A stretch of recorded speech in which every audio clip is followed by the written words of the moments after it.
کے نفل پڑھتے ہیں۔ میں نے ڈاکٹر فرحت ہاشمی سے سنا ہے کہ شکرانے کے نفل نہیں پڑھنے چاہیے، یہ حضور صلی اللہ علیہ وسلم سے ثابت نہیں ہے، اس بارے میں وضاحت فرمائیں۔ مجھے معلوم نہیں ہے کہ ڈاکٹر فرحت ہاشمی نے ایسا کہا بھی ہے کہ نہیں کہا، بعض لوگ غلط نسبت بھی کر دیتے ہیں۔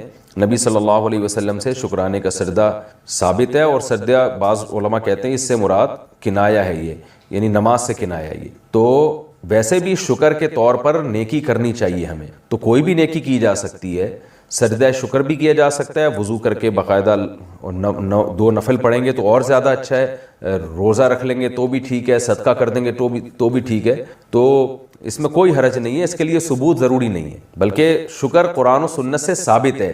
شکر کا کوئی اسپیسیفک طریقہ بیان نہیں کیا، اس کا مطلب ہمیں آزادی دی گئی ہے کہ ہم کسی بھی طرح شکر ادا کر لیں۔ تو نفل بھی شکرانے کے پڑھ سکتے ہیں، آپ صدقہ بھی کر سکتے ہیں شکرانے کا، آپ روزہ بھی رکھ سکتے ہیں، کوئی بھی نیکی کر سکتے ہیں۔ صحابہ کرام بعض دفعہ شکرانے کے طور پر صدقہ کیا کرتے تھے۔ کعب ابن مالک رضی اللہ تعالیٰ عنہ کو جب کوئی خبر لے کر آیا نا کہ اللہ نے آپ کی توبہ قبول کر لی ہے، انہوں نے شکرانے کے طور پر وہ جو چادر تھی نا اپنی، اس کو گفٹ کر دی جو یہ خبر لے کر آیا تھا۔ تو یہ سب چیزیں شکرانے کے طور پر، یہ نام کے لیے ثبوت ضروری نہیں ہے، کام کے لیے ثبوت ضروری ہے، نام آپ اس کو کچھ بھی دے سکتے ہیں۔ شکرانے کے طور پر کون سی عبادت کی جائے؟ ہم جس طرح نماز شکر پڑھتے ہیں، کیا اس طرح اللہ تعالیٰ کا شکر ادا کرنے کے لیے قرآن پاک پڑھ سکتے ہیں؟ نورین صاحبہ انڈیا سے۔ دیکھیں، شکرانے کے طور پر کوئی بھی نیک عمل کیا جا سکتا ہے۔ جب آپ کسی کا شکر ادا کرنا چاہتے ہیں تو ایسا کام کرتے ہیں جس میں سامنے والا خوش ہو جائے، تو اسے خوش کرنے کے لیے تھینک یو بھی بولا جاتا ہے، اسے خوش کرنے کے لیے بعض دفعہ گفٹ دے دیا جاتا ہے، بعض دفعہ اسے اپنے گھر پہ بلایا جاتا ہے، دعوت کر دی جاتی ہے۔ تو ایسے ہی اللہ تعالیٰ بھی بہت سارے طریقوں سے خوش ہوتے ہیں، نماز پڑھنے سے بھی خوش ہوتے ہیں، صدقہ سے بھی خوش ہوتے ہیں، تلاوت سے بھی خوش ہوتے ہیں۔ سب سے زیادہ تو ضروری ہے کہ گناہ چھوڑیں۔ گناہ چھوڑنے سے اللہ جتنا خوش ہوتا ہے کسی اور چیز سے نہیں ہوتا۔ دوسرے نمبر پہ نماز ہے، صدقہ ہے، تلاوت بھی کی جا سکتی ہے۔ روزانہ کتنے نوافل پڑھنے چاہیے؟ حدیث میں آتا ہے کہ کثرت سے نفل نماز پڑھو، تو روزانہ کتنے نفل پڑھیں جو کثرت میں شمار ہوں گے؟ کیا اس کی کوئی مقدار طے ہے یا نہیں؟ کاشف علی، اتر پردیش۔ بھائی نوافل، نفل اضافے کو کہتے ہیں، تو نوافل کا مطلب ہی جو غریبی ہے آپ کی طرف سے، کوئی اللہ کی طرف سے پابندی نہیں ہے، تو وہ جتنے زیادہ پڑھیں اچھا ہے۔ اپنے فرائض واجبات پورے کرنے کے بعد، حقوق العباد پورے کرنے کے بعد جتنا ٹائم ملے نوافل پڑھیں۔ رسول اللہ صلی اللہ علیہ وسلم نے ارشاد فرمایا کہ اللہ تعالیٰ کا قرب جتنا فرائض و واجبات یعنی جو ضروری اللہ کے حکام ہیں ان کے ذریعے حاصل ہوتا ہے، اتنا کسی اور چیز کے ذریعے نہیں۔ لیکن انسان جو ہے نوافل عبادت کر کے اللہ کے اتنے قریب پہنچ جاتا ہے کہ نبی صلی اللہ علیہ وسلم نے فرمایا کہ اللہ تعالیٰ اس کی آنکھ بن جاتے ہیں جس سے وہ دیکھتا ہے، اس کے ہاتھ بن جاتے ہیں جس سے وہ پکڑتا ہے۔ تو یعنی علماء اس حدیث کا مطلب یہ بیان کرتے ہیں اس کا کوئی عضو بھی اللہ کی مرضی کے بغیر استعمال نہیں ہو۔ تو نوافل کی کثرت انسان کو اللہ کے بہت قریب کر دیتی، بلکہ ہمارے حضرت فرمایا کرتے تھے کہ اصل تو بندہ اور اللہ کا تعلق بنتا ہی نوافل سے۔ فرائض واجبات تو ایسی چیز ہے جو کرنی ہے، وہ تو ڈیوٹی ہے، وہ تو آپ کی ذمہ داری ہے۔ آپ کا اللہ سے تعلق کتنا وہ تو نوافل سے پتہ چلے گا کہ آپ خود سے اللہ کی کتنی عبادت کرتے ہیں۔ نفلی صدقات ہو گئے اور نفلی عبادت ہو گئی، نفلی روزے ہو گئے، تو یہ تو جب پتہ چلے گا کہ جو آپ اضافی کتنا کرتے ہیں اللہ کے لیے، اس سے آپ کے اللہ کے تعلق کا پتہ چلتا ہے۔ اس لیے اللہ نے اہل ایمان کی جو صفات بیان کی، اہل جنت کی، اس میں نوافل کی کثرت کو اللہ نے بیان کی ہے کہ صبح و شام اللہ کا ذکر کرتے ہیں، تہجد پڑھتے ہیں۔ تو اس لیے نوافل جتنے چاہیں پڑھیں اچھا ہے۔ ہاں، اس سے آپ کی جو ذمہ داریاں ہیں، حقوق العباد، وہ ضائع نہیں ہونے چاہیے۔ ایسا نہ ہو کہ اتنے زیادہ کہ پڑھنا شروع کر دیں یا اتنی نفل عبادت میں مشغول ہو جائیں کہ والدین کے بنیادی حقوق یا بیوی بچوں کی بیسک حقوق ضائع ہونا شروع ہو جائیں، یہ پھر غلط ہو جائے گا۔ باقی جتنے چاہیں پڑھیں، اور کچھ نوافل ایسے ہیں جن کی احادیث میں ترغیب ہے، جیسے صدقات و خیرات میں تو جتنے چاہیں کریں، اور روزے میں حدیث میں آتا ہے کہ ایام 20 کے روزے آپ صلی اللہ علیہ وسلم نے اس کی ترغیب دی ہے، یعنی چاند کی جو 3 تاریخیں ہیں 13، 14 اور 15، ان تاریخوں کے روزے اور پیر اور جمعرات کا روزہ۔ اس کے علاوہ بھی کبھی موڈ ہوا تو آپ روزہ رکھ لیں، کوئی پیر جمعرات کی قید نہیں ہے۔ ویسے ہی انسان کا بعض دفعہ منگل کو روزہ رکھنے کا موڈ ہوتا ہے تو منگل کو رکھ لیں۔ تو جتنے چاہے نفل روزے، اور نفل نماز میں جو سب سے افضل نماز ہے وہ تہجد کی ہے۔ تو آپ اگر اپنے نوافل میں کچھ اضافہ کرنا چاہتے ہیں تو تہجد کی نماز پڑھیں آپ سب سے پہلے، اور اس کے علاوہ پھر اشراق کی نماز ہے، چاش کی نماز۔ بعض علماء کہتے ہیں اشراق اور چاش ایک ہی نماز ہے، اور جمہور علماء کہتے ہیں الگ الگ نماز ہے۔ تو مجھے جو ہے نا پوری دلائل سے تحقیق نہیں ہے، بس دونوں علماء کے اقوال میں جانتا ہوں تو میں دونوں کے قول نقل کر دیتا ہوں۔ بہرحال چاشت و اشراق کو الگ الگ پڑھ لیں تو ڈبل ہو جائے گی، اس میں کیا جا رہا ہے۔ جو اشراق کا وقت ہے جمہور کے قول کے مطابق وہ سورج جب ایک نیزہ بلند ہو جاتا ہے پھر شروع ہوتا ہے، اور چاشت کا وقت جو شروع ہوتا ہے وہ جب سورج بالکل درمیان میں پہنچتا ہے 45 کے زاویے پر، تو اس کے بعد آپ زوال سے پہلے، یعنی چاشت کی نماز زوال سے پہلے تک رہتی ہے۔ اس کے علاوہ جو ہے اوابین کی نماز ہے، چاشت ہی کی نماز کو حدیث میں اوابین کی نماز کہا گیا ہے۔ تو یہ گریبیاں ہیں، جتنی چاہیں لگائیں اتنا اچھا ہے، البتہ سنت موقدہ پڑھنا بہرحال ضروری ہے، جو 12 رکعتیں ہم پڑھتے ہیں۔ اللہ تعالیٰ نے جب فرشتوں کو کہا کہ آدم کو سجدہ کرو تو فرشتوں کو اعتراض ہوا، وَيَسْفِكُ الدِّمَاءَ، یہ زمین میں خون بہائے گا۔ تو اللہ تعالیٰ نے کیا فرمایا، میں اس کے بارے میں وہ کچھ جانتا ہوں جو تم نہیں جانتے۔ اور پھر آدم علیہ السلام کو بنانے کے بعد اللہ تعالیٰ نے تمام اشیاء، آدم علیہ السلام کو تمام اشیاء کے نام سکھائے اور فرشتوں کو کہا کہ تم ان چیزوں کے نام بتاؤ، تو فرشتے نہیں بتا پائے، اور آدم علیہ السلام نے جب بتائے تو اللہ نے فرشتوں سے کیا فرمایا، الم اقل لکم، میں نے تمہیں کہا نہیں تھا میں وہ کچھ جانتا ہوں جو تم نہیں جانتے۔ تو معلوم یہ ہوا کہ انسان کی جو فضیلت ہے نا وہ علم کی بیس پر ہے۔ اب جتنا زیادہ صاحب علم ہوگا اتنا زیادہ صاحب فضیلت ہوگا۔ اچھا، اللہ نے انسان کو علم کی صلاحیت دی، تو آپ کا کیا خیال ہے کسی کے اندر صرف صلاحیت ہونے سے فضیلت مل جاتی ہے اس کو؟ ایک آدمی میں دولت کمانے کی صلاحیت ہے مگر نہیں کماتا، اور دنیا کو بتاتا پھرتا ہے میرے اندر اتنی صلاحیت ہے، میں ہر مہینے کروڑوں روپے کما سکتا ہوں، میرے اندر اتنی صلاحیت ہے، میں یہ کر سکتا ہوں، میں وہ کر سکتا ہوں، تو لوگ کیا کہیں گے، بھائی تو کر کے دکھا دے۔ جب تک نہیں کر رہا یہ تو اور بری بات ہے کہ صلاحیت تیرے اندر اتنی ہے اور تو کچھ بھی نہیں کر رہا، تو تجھ سے بہتر تو وہ ہے جس میں صلاحیت ہی نہیں ہے، کم از کم وہ مجرم تو نہیں بن رہا۔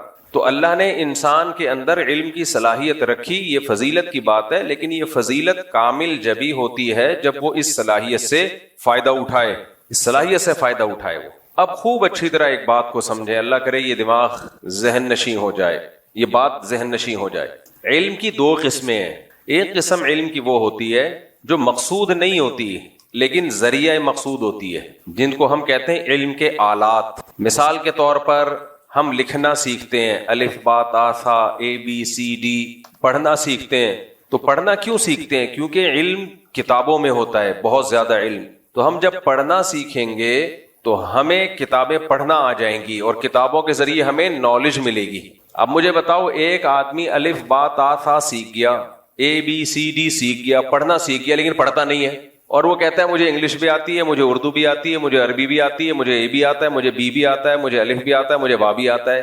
تو ہم کیا کہیں گے، بھائی تو نے علم کا جو ذریعہ تھا نا وہ ذریعہ تو حاصل کر لیا، لیکن یہ ذریعہ ہے، یہ مقصود نہیں ہے۔ یہ بھی فضیلت کی بات ہے، لیکن یہ فضیلت بھی اس کے لیے ہے جو اس سے فائدہ اٹھائے۔ جو فائدہ نہیں اٹھاتا تو اس کا مطلب پھر وہیں آ کے کھڑا ہو گیا کہ بھائی جو علم کی صلاحیت ہے مگر علم حاصل کر نہیں رہا۔ اور بہت ساری چیزیں ہم سیکھتے ہیں وہ مقصد نہیں ہوتی، وہ ذریعہ مقصود ہوتی ہیں۔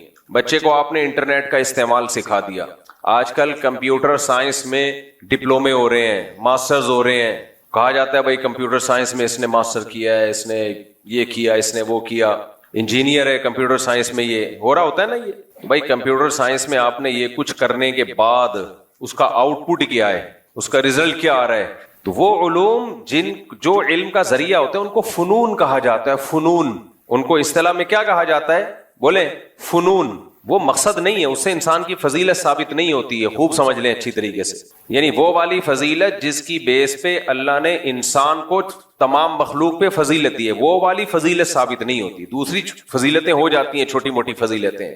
مثال سے بات سمجھاتا ہوں، یہ جو علوم ہے نا جن کو فنون کہا جاتا ہے، فن، یہ بھی دو قسم کے ہیں، اس سے سمجھنے میں آسانی ہوگی۔ آپ ایک قدیم فنون، ایک جدید فنون، سمجھتے ہو؟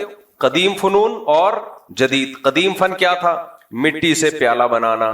آپ نے یہ کمار دیکھے ہوں گے نا، میں تو دیکھا ایک دفعہ، میں نے ان کا ولاگ بھی بنایا تھا، وہ پتہ نہیں ویڈیو ہی کہیں غائب ہو گئی، دوبارہ بناؤں گا۔ وہ کیچڑ میں لت پت ہوتے ہیں اور کیچڑ سے صرف ڈوریاں گھما گھما کے کیا کچھ نہیں بنا لیتے، وہ سرائیاں بناتے ہیں، مٹکے بناتے ہیں، گلدستے بناتے ہیں، ایسی ایسی چیزیں بناتے ہیں، آدمی حیران ہو جاتا ہے۔ پھر اس پہ ایسے ڈیزائن بھی بنا دیتے ہیں، اتنی ان کے ہاتھ میں صفائی ہوتی ہے کہ آدمی حیران ہوتا ہے۔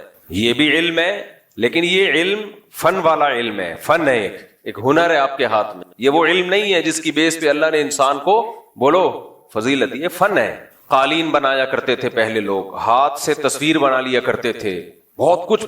پہلے زمانے میں تو یہ جو انجینئرز ہوتے تھے ہاتھوں سے ہی ان کے کمالات ہوتے تھے, بڑی بڑی بلڈنگیں بنا لیا کرتے تھے. ان فنون نے ترقی کی تو کمپیوٹر سائنس کا دور آیا. ویب ڈیزائنر ہوتے ہیں, ویب سائٹ بنا لیتے ہیں, اور گرافک ڈیزائنر ہوتے ہیں, عجیب عجیب چیزیں بنا لیتے ہیں, سافٹ ویئر بنا لیتے ہیں, ایسے سافٹ ویئر بنا لیتے ہیں آپ کے, یعنی آدمی حیران ہوتا ہے یار کیلکولیشن کے. دیکھو کیسے کیسے نت نئے طریقے. کیلکولیٹر جس نے بنایا تھا وہ بھی تو ایک فن تھا نا.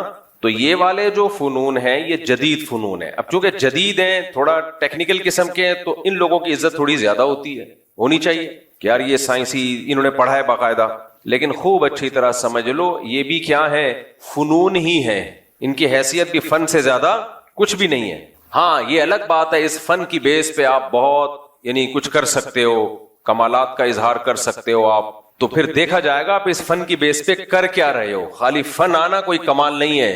مولانا طارق جمیل صاحب کا ایک دفعہ ہم نے بچپن میں بیان سنا, وہ الفاظ مجھے یاد رہ گئے. انہوں نے کہا کہ بھائی جو ٹانگا چلا رہا ہے وہ بھی کوچوان, جو جہاز اڑا رہا ہے وہ بھی کوچوان. یہ چھوٹا کوچوان وہ بڑا کوچوان. تو پائلٹ بیچارے کی تو ایسی کی تیسی کر دی انہوں نے. لیکن بات یہی ہے کہ بڑا کوچوان جس کو پائلٹ کہا جاتا ہے, اگر وہ ایسے کام کر رہا ہے جو ملک کے لیے, قوم کے لیے, دین کے لیے اس کے اثرات صدیوں تک پڑ سکتے ہیں, تو پھر وہ بڑا کوچوان پھر کوچوان نہیں ہے, پھر وہ بہت بڑا مجاہد ہے, پھر وہ قوم کا بہت بڑا ہیرو ہے. اور وہی کام اگر ایک ٹانگا چلانے والا کر دے تو وہ بھی بہت بڑا ہیرو ہے پھر قوم کا. لیکن وہ کر نہیں سکتا. جو کام جہاز پہ بیٹھ کے ہو سکتا ہے وہ گھوڑے پہ بیٹھ کے نہیں ہو سکتا. تو پائلٹ بن جانا, انجینئر بن جانا کمپیوٹر سائنس میں یا کسی بھی فیلڈ میں, یا ڈاکٹر بن جانا, یہ علم کی وہ قسم ہے جس کو اصطلاح میں کیا کہا جاتا ہے, فن. سمجھ رہے ہو کہ نہیں سمجھ رہے؟ آرٹ کہتے ہیں جس کو انگلش میں, آرٹ ایک فن ہے آپ کے پاس. انسان کو جو اس وقت بہت بڑا دھوکہ لگا ہے نا, وہ فنون کو وہ والے علوم سمجھنے لگا ہے جس کی بیس پہ انسانیت کو اللہ نے تمام لوگوں پر فضیلت دی ہے, تمام مخلوق پر. یہ غلط ہے.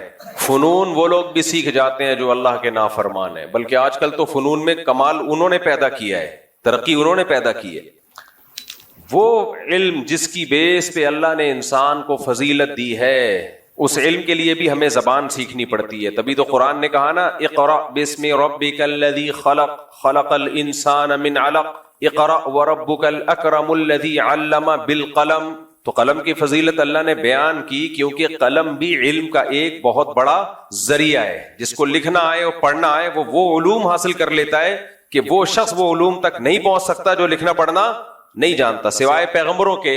ان کو اللہ براہ راست علم عطا فرماتا ہے. تبھی پیغمبر صلی اللہ علیہ وسلم کا یا انبیاء کا لکھنا پڑھنا نہ آنا یہ عیب نہیں ہے, کیونکہ یہ فن ہے نا. فن کا نہ آنا کوئی عیب تھوڑی ہوتا ہے. فن کا نہ آنا عیب اس وقت ہے جب اس فن کے نہ آنے سے علم حاصل نہ ہو. انبیاء کو براہ راست علم ملتا ہے اللہ کی طرف سے, لہذا ان کے پاس کسی فن کا نہ ہونا یہ کوئی عیب کی بات نہیں ہے. میرے اور آپ کے لیے عیب کی بات ہے کیونکہ ہمیں براہ راست اللہ تعالیٰ سے علم نہیں ملتا. آج اگر کوئی کہتا ہے میں لکھنا پڑھنا نہیں جانتا, اس کا مطلب وہ بالکل فارغ ہے, اسے کچھ بھی نہیں آتا. کیونکہ علم کا بہت بڑا ذریعہ ہمیں کہاں سے ملتا ہے؟ کتابوں سے ملتا ہے, تحریروں سے ملتا ہے. اور انبیاء کو کہاں سے ملتا ہے؟ براہ راست اللہ سے. تو ان کا تو علم کا جو سورس آف نالج ہے وہ بہت ہی اسٹرانگ ہوتی ہے. یہ مثالوں سے میں بات اس لیے سمجھا رہا ہوں کہ آج علم کو کم فوکس کیا جا رہا ہے, ذریعے کو زیادہ فوکس کیا جا رہا ہے. پڑھا لکھا اس کو سمجھا جاتا ہے جس کو انگلش آتی ہے. پڑھا لکھا اس کو سمجھا جاتا ہے جو کمپیوٹر پہ ٹھش پش بولو کر سکتا ہے. پڑھا لکھا اس کو سمجھا جاتا ہے جو جہاز اڑا سکتا ہے. پڑھا لکھا اس کو سمجھا جاتا ہے جو جس کے بعد ڈگریاں ہیں. او بھائی یہ پڑھا لکھا نہیں ہے, یہ بھی ہے لیکن وہ والا پڑھا لکھا جس کو قرآن پڑھا لکھا کہتا ہے. دیکھو قرآن تو بڑے بڑے پڑھے لکھوں کو جاہل کہہ کے خطاب کر رہا ہے. قرآن نے ایھا الجاہلون کہا نا, قرآن میں مشرکین مکہ کو ایھا الجاہلون ہے جاہلو, حالانکہ وہ تو بہت سے ان میں لکھنا پڑھنا جانتے تھے. بعض نے تو مسلمانوں کو لکھنا پڑھنا سکھایا ہے, لیکن قرآن ان کو کیا کہہ رہا ہے؟ بولو جاہلو. بہت سارے پیغمبر دنیا میں آئے تو ان کی قوم کے پاس جو فنون تھے نا, وہ پہاڑوں کو تراش کے گھر بنانا جان لیا کرتے تھے. پہاڑوں کو تراشتے تھے اور پورے پورے محل کھڑا کر لیا کرتے تھے. یہ بھی تو ایک نالج تھی کہ نہیں تھی؟ یہ بھی تو ایک نالج تھی, علم تھا. لیکن یہ علم کون سا علم تھا؟ فن والا، فنون، ایک آرٹ تھا کہ پہاڑوں کو کھودیں گے اور پہاڑ کے اندر پورا محل بنا دیں گے. مجھے اور آپ کے پاس یہ علم نہیں ہے. حتیٰ کہ جو پیغمبر آئے ان کو بھی نہیں یہ فن آتا تھا. لیکن قرآن کیا کہہ رہا ہے؟ فَرِحُوا بِمَا عِندَهُم مِّنَ الْعِلْمِ، ان کے پاس جو فنون تھے اس علم کی بیس پہ وہ تکبر کرنے لگے اور پیغمبروں کا مذاق اڑانے لگے کہ ہمیں تو یہ بھی آتا ہے، آپ کو یہ نہیں آتا، ہمیں تو یہ بھی پتا ہے، آپ کو معاذ اللہ یہ بھی نہیں پتا. کیونکہ ترقی کی نا ان قوموں نے، ترقی اپنے فنون کی بیس پہ کی. جن فنون کی بیس پہ ترقی کی تو انہی فنون کی بیس پہ وہ پیغمبروں کا مذاق اڑانے لگے. نبی کریم صلی اللہ علیہ وسلم، صحیح مسلم کی حدیث، آپ صلی اللہ علیہ وسلم نے صحابہ کرام سے کو جب دیکھا کہ وہ تعبیر نخل کرتے ہیں مدینہ منورہ میں، یعنی کھجور، نر کھجور کا بھور ڈالتے ہیں مادہ کھجوروں پہ، اس سے کھجور بہت پیدا ہوتی ہے. تو آپ صلی اللہ علیہ وسلم نے ارشاد فرمایا کہ ایسا مت کرو. صحابہ نے نہیں کیا، اس سے پیداوار کم ہو گئی. تو صحابہ نے شکایت کی کہ یا رسول اللہ، ہم نے آپ کے مشورے پر عمل کیا اور پیداوار کم ہو گئی. تو آپ صلی اللہ علیہ وسلم نے فرمایا انتم اعلم بامور دنیاکم منی، تم دنیا کے معاملات مجھ سے زیادہ بہتر جانتے ہو. اور انما انا بشر مثلکم، میں تمہاری طرح کا انسان ہوں.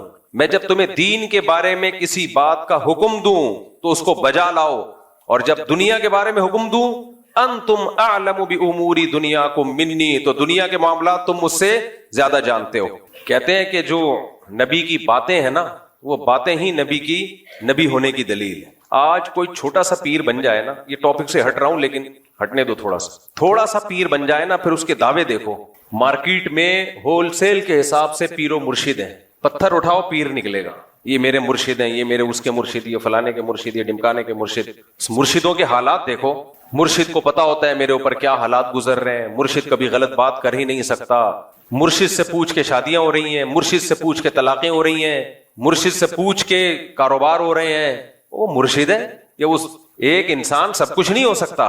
مرشد دوائیں بھی مرشد دیتے ہیں. جو مرشد کا اوریجنل کام ہے وہ نہیں کر رہے، باقی سارے کام مرشد. جو مرشد کا کام تھا لوگوں کے ظاہر باطن کی اصلاح کرنا. ظاہر باطن کی، ظاہر کے مطلب کیا؟ کبیرہ گناہ چھڑوا دینا، نمازوں کی پابندیاں کروا دینا، داڑھی رکھوا دینا. مرشد کی مرید میں اگر کوئی عورت ہے تو اس سے پردہ کروا دینا، شوہر کا فرما بردار بنوا دینا، اس کے اخلاق درست کروا دینا، حرام چھڑوا دینا، کاروبار میں رشوت لیتے ہو رشوت چھڑوا دینا. یہ ونس اپون اے ٹائم پیر و مرشد کا کام ہوا کرتا تھا. Once upon a time. سمجھ میں آ رہی ہے بات کہ نہیں آ رہی؟ پہلے زمانے میں پیر کسے کہا جاتا تھا؟ پیر اسے کہا جاتا تھا، دیکھو انگریزوں میں بھی پیر و مرشد ہوتے ہیں، وہ اس کو کہتے ہیں کاؤنسلنگ کرنے والا، مینٹور. وہ اس کو کیا کہتے ہیں؟ یہ ہمارا مینٹور ہے. ہر دور میں انسان کو تربیت کی ضرورت ہوتی ہے. ہر دور میں خود سے بہت مشکل ہوتا ہے، بہت ساری چیزوں میں ہدایت کی ضرورت ہوتی ہے. گورے بھی موٹیویشنل اسپیکرز کو سنتے ہیں نا، ان کو موٹیویشن ملتی ہے. ان کے یہاں بھی کچھ ہوتے ہیں، سلیکٹڈ لوگ ہوتے ہیں. شیکسپیئر کے کتنے ملفوظات مارکیٹ میں چل رہے ہوتے ہیں. انگریزوں کا بزرگ گزرا ہے شیکسپیئر. ہم بچپن میں سنتے تھے شیکسپیئر نے یہ فرمایا، شیکسپیئر نے یہ فرمایا، شیکسپیئر نے یہ فرمایا، تو چل میں تیرے پیچھے آیا. ہم پھر مذاق کرتے تھے، شیکسپیئر نے کہا فرمایا تو چل میں آیا.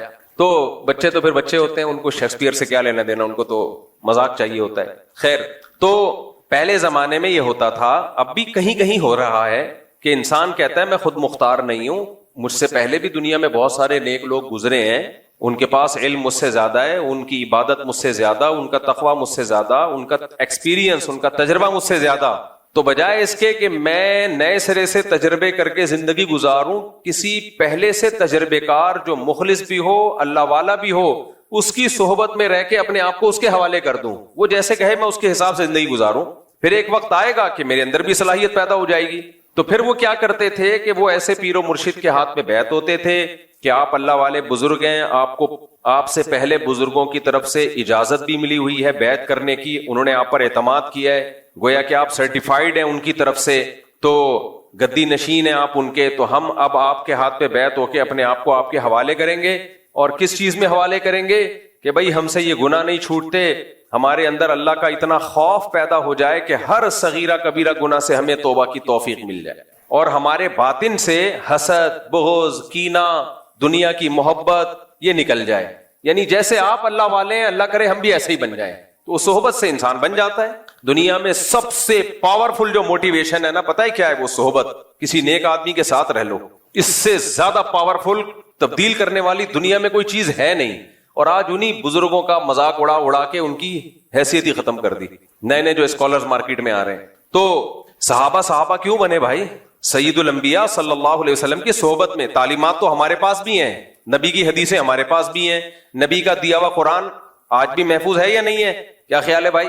لیکن میں اور آپ میں سے کوئی ان تعلیمات کو فالو کر کے صحابی بن سکتا ہے؟ نہیں بن سکتا بھائی. انہوں نے نبی کی صحبت میں ٹائم گزارا ہے, وہ کیفیات پیدا ہی نہیں ہو سکتی ہماری جو صحابہ کی تھیں. ناممکن ہے. نوح علیہ السلام کا بیٹا کافر تھا, نوح علیہ السلام نے اس کی فکر نہیں کی ہوگی ہدایت کی؟ بولو, پیغمبر سے زیادہ پاور کسی کی تبلیغ میں ہو سکتی ہے؟ کوئی ایک پہلو بھی نوح علیہ السلام نے اپنے بیٹے کی تربیت کا چھوڑا نہیں ہوگا, کیونکہ انبیاء ہر لحاظ سے کامل ہوتے ہیں. اس کے باوجود کیسا بدبخت طوفان اپنی آنکھوں سے دیکھ رہا ہے, پھر بھی ایمان نہیں لے کر آیا. نوح علیہ السلام نے بتایا کہ اس وقت بارش ہوگی, طوفان آئے گا. پہلے کوئی محکمہ موسمیات والا کہ جو محکمہ ہی اتنا فعال نہیں تھا, جب بارش آنا شروع ہوئی تو یقین ہو جانا چاہیے تھا کہ میرے والد اللہ کے پیغمبر ہیں. انہوں نے بتایا تھا طوفان آئے گا, اور دیکھو آنا شروع ہو گیا. لیکن اپنی آنکھوں سے طوفان دیکھ رہا ہے. نوح علیہ السلام نے آخری بار موقع دیا, آ جا میری کشتی میں. کیا بھائی چلا جاتا, احتیاطاً چلا جاتا. کیا خیال ہے؟ کیا چانس تو ہے, لیکن کیسے دلوں پہ مہر لگی ہے. کیا کہہ رہا ہے؟ سآوی الی جبل یعصمنی من الماء, میں قریب پہاڑ پہ چڑھ جاؤں گا جو مجھے پانی سے بچا لے گا. نوح علیہ السلام نے کہا لا عاصم اليوم, آج اللہ کے عذاب سے بچانے والا کوئی بھی نہیں ہے. اور اسی دوران ایک بڑی لہر آئی اور اس کو ڈبو دیا اس کو. تو یہ کیوں نوح علیہ السلام کا بیٹا اتنا سخت دل کیوں تھا؟ صحبت جو چاروں طرف اس کو ملی ہے وہ نیک لوگوں کی بولو نہیں تھی, وہ برے لوگوں کی صحبت تھی. چاروں طرف غیر مسلم, چاروں طرف اللہ کے باغی. نوح علیہ السلام کا بیٹا ان کے ہاتھوں سے نکل گیا. لوط علیہ السلام کی بیوی, لوط علیہ السلام نے نکاح سے پہلے بھی دیکھا ہوگا نا, تحقیق کی ہوگی. کیا خیال ہے؟ یا وہی ایسے ہی نکاح کر لیا ہوگا, جہاں سے بھی پیغام آیا بس نکاح کر لیا؟ کیا پیغمبر یہ غلطی کر سکتے ہیں؟ کتنا سوچ بچار کے بعد نکاح کیا آپ نے. جو جس چیز سے نوح علیہ السلام قوم کو روک رہے ہیں, لڑکوں سے بدفعلی, اسی میں لوط علیہ السلام کی بیوی مخبر بنی ہوئی ہے. مخبر بنی ہوئی ہے. وجہ کیا تھی بھائی؟ چاروں طرف ماحول برائی کا. اس لیے میں بار بار کہتا ہوں, جو لوگ یورپ میں جا کے رہتے ہیں فیملیوں کے ساتھ, وہاں گیدرنگ تلاش کرو, مسلم کمیونٹی تلاش کرو, وہاں جا کے رہو. اڑوس پڑوس میں مدرسہ, مسجد, مسلمان نظر آئیں آپ کو, نیک لوگ نظر آئیں. ورنہ خدا کی قسم جو تباہ ہوتی ہے نا اولاد, کانوں کو ہاتھ لگائے آدمی. وہاں سستے کے چکر میں کچھ لوگوں نے کیا کیا, ابھی تو میرا امریکہ سے ابھی بھی آیا ہوں نا, تازہ تازہ, وہ مجھے وہ یاد آ جاتا ہے, ان کا وہ کلپ بنایا تھا تازہ تازہ والا. خیر, وہاں کچھ لوگ کیا کرتے ہیں, سستے کے چکر میں, امریکہ میں لا یہ ہے کہ جو بھی گاؤں دیہات میں یا دور رہے گا نا تو اس کو بینیفٹس بہت ملتے ہیں. ان لوگوں نے ہر چیز میں پلاننگ کی ہوئی ہے. وہ چاہتے ہیں ہمارے ملک کی آبادی بڑھے اور بہت زیادہ بڑھے, لیکن اس کی پلاننگ کا انہوں نے طریقہ یہ اختیار کیا ہوا ہے کہ سبب میں جا کے رہو, دور دور رہو شہروں سے, ایک ہی جگہ گھسو مت. ہم ڈھاکہ گئے نا بنگلہ دیش میں, ماشاءاللہ بہت آبادی, لیکن اتنا چھوٹا شہر, اسی میں سب ہیں. اب ایک فیملی کے 8-10 بچے پیدا ہوئے تو اوپر والے پورشن میں, اس کے مزید پیدا ہوئے تو اس سے اوپر والے پورشن میں, مزید ہوئے تو اور اوپر والے پورشن. ابے بھائی کیا معراج پہ جا رہے ہو, کیا کر رہے ہو؟ آسمان پہ جا رہے ہو کہ ستارے توڑنے کا ارادہ ہے؟ آبادی کو پھیلاؤ نا. اس کا نقصان کیا ہوتا ہے؟ حالانکہ بنگلہ دیش میں اسپیس بہت ہے, بہت اسپیس ہے بنگلہ دیش کے پاس, بہت خوبصورت کنٹری ہے بھائی, پھیلاؤ آبادی کو. لیکن یہ کام عوام کا نہیں ہوتا, یہ پلاننگ کس کی ہوتی ہے؟ گورنمنٹ کی. گورنمنٹ جب صحیح ہوتی ہے تو پلاننگ کرتی ہے پبلک کے لیے, تو سب خوش ہوتے ہیں. ہمارے یہاں گلستان جوہر میں دیکھ لو, کھارا در میں دیکھ لو, یہی ہو رہا ہے. بلکہ مجھے تو ایسا لگتا ہے کھارا در میں نیچے کو جا رہے ہیں, دھستا جا رہا ہے کھارا در, تو گھسے چلے جائیں گے, گھسے چلے جائیں گے. پھر میرے اوپر اعتراض کرتے ہیں کہ آبادی پہلے ہی اتنی بڑی ہوئی ہے, لوگوں کے پاس رہنے کی جگہ نہیں ہے, اور یہ مولوی کہتا ہے دے دنادن بچے پیدا کرو. بھائی بچوں پیدا کرو, جگہ بہت ہے. آپ کا دماغ خراب ہے کہ ایک ہی جگہ پہ گھس رہے ہو. اب میں نے اللہ کا فضل سے, اب جب میرے اتنے سارے بچے ہیں تو ایک کمرے میں تھوڑی گھسڑے ہوئے ہیں سارے, میں نے ایک کمرے میں ان کو سب کو گھسیڑ دوں, یا 1-2 کمروں کے گھر میں 4 بیگمات اور 18-19 بچے گھسیڑ دوں, تو یہ اپنے ساتھ بھی ظلم ہوگا, ان کے ساتھ بھی ظلم ہوگا. پھیلاؤ بھائی, دور دور کرو, سستی جگہ لو, دور لو سستی جگہ. تو اب وہاں گورنمنٹ کیا کرتی ہے, کیونکہ گورنمنٹ وہ لوگ بہرحال اپنی قوم کے ساتھ خیر خواہ ہیں, وہ لوگ دوسروں کے ساتھ جیسے مرضی ہوں. وہاں گورنمنٹ یہ کرتی ہے کہ بھائی وہ کہتی ہے کہ جاؤ دور دراز علاقوں میں جا کے رہو, تمہیں وہاں زیادہ سہولتیں ملیں گی, ٹیکس کم سے کم ہوگا. اب ٹیکسز ایک جگہ ہے جہاں اسپیس بہت بہت بڑا صوبہ ہے,